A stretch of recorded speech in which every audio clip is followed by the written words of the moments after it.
Aurkeztu du Hidrologikak programa. Hidrologika 2019. 9 bat urte duen programa bat, baina 9 urte hauek pasata jarraitzen dugu helburu berdinakin. Da Urumea ibaia eta bere arroa nolabait berreskuratu naturaren aldetikan, berreskuratu historiaren aldetikan, berreskuratu gizartearen aldetikan. Eta berreskuratzeko prozesu hau nola izan behar den oso argi daukagu. Partaidetza da gure ardatz nagusia. Nahi dugu jendeak parte hartzea gure aktibitatean, nahi dugu jendea murgiltzea ibaiaren uretan, nahi dugu jendeak ulertzea eta jakitea zer dan eta zer izan dan ibaia. Trataremos el tema del patrimonio industrial en el Urumea. Estaremos 4 meses tratando el tema, desde el 1 de mayo hasta el 31 de agosto.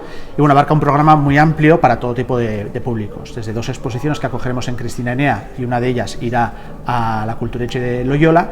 Y después también tenemos un programa de conferencias y mesas redondas que hablará sobre el patrimonio industrial, el mismo río y cómo uno se ha ido alimentando del otro.